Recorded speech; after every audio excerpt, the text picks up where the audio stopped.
Because you're not property, you're a person. But I don't know how to be a person. Your purpose is whatever you choose, starting now. I was a gift human. Why haven't you touched me yet? The alien slave woman asked. The first time Sera asked the question, I didn't understand it. My name is Thomas Wright. I'm a soldier with the Interspecies Liberation Front, which is a fancy way of saying I fight slavers. All of them. Freeware. On every world, in every system, there are people, or beings who used to be people before systems decided they were property. And someone needs to be willing to burn the whole thing down rather than let that stand.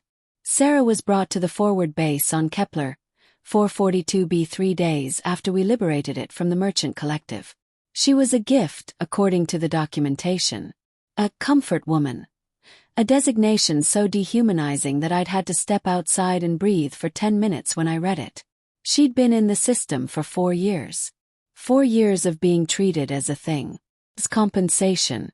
As a possession to be given to the commanding officer of the occupying force. She was terrified when they brought her to my quarters.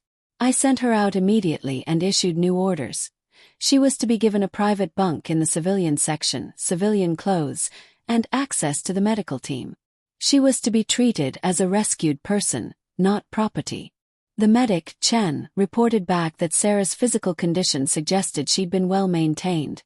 As property is maintained. No scars from beating. No signs of obvious trauma beyond the psychological. The merchant collective knew their product better than to damage the merchandise. The mental damage, though. That was harder to quantify. I saw her on the second day in the commissary, sitting alone and eating very slowly, like she was trying to make the meal last as long as possible. She looked up when I approached, and something in her expression shifted. Fear. But also confusion. "Why are you here?" she asked. Her voice was soft, with an accent that suggested she'd learned to speak trade standard under duress. "To check that you're being treated well," I said. She blinked slowly. "Treated well? The medics, the clothes, the food. Everything is adequate." She paused, and I watched her try to process the question.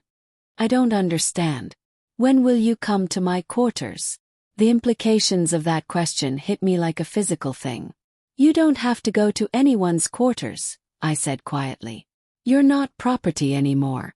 You're free to make your own choices." Her expression didn't change, but I saw her hands shake. "But I was a gift," she said. "To you," the other soldiers said.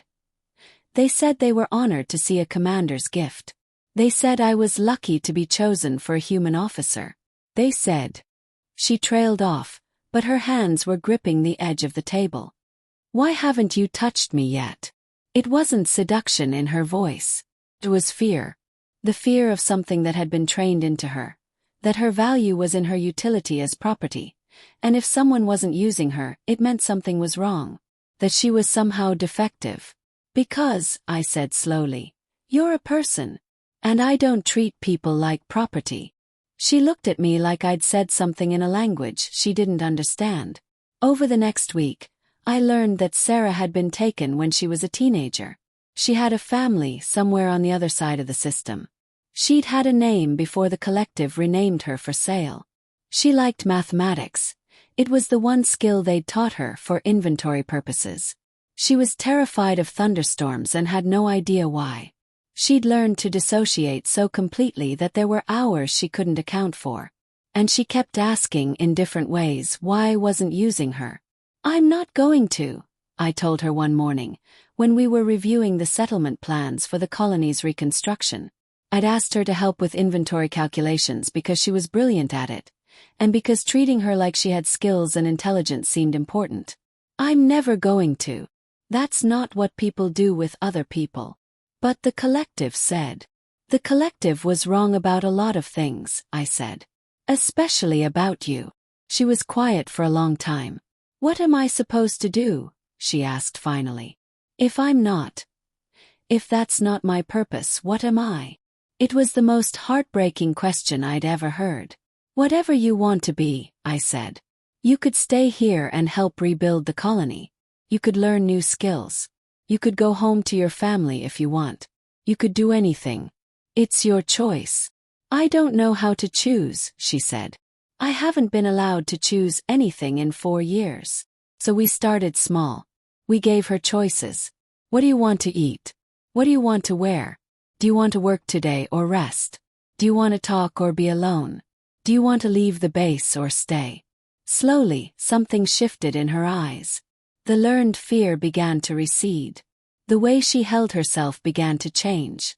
She started to ask questions about things instead of just accepting things. She laughed once, a real laugh, not a trained response, and it sounded like something breaking free. 2 months after liberation, Sera asked me to help her record a message to her family. Took 4 hours because she kept breaking down, but we got it done. The message was simple. I'm alive. I'm free. I'm coming home. The day before she left the base to begin the journey back to her world, she came to find me in the operations center. Thank you, she said. And there was something in her voice. Not the trained compliance, not the programmed gratitude, but actual genuine emotion. For not treating me like a thing.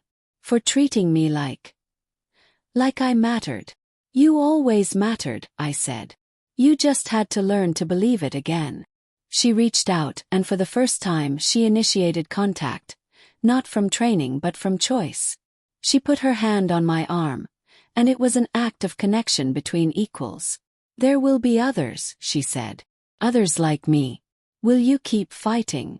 Yes, I said. Until there aren't any more. She nodded, and I saw in her eyes the moment when she truly understood. That she had value not as property, but as a person. And that value was infinite. The Merchant Collective fell 3 years later. But I think it really ended the moment Sera learned to choose.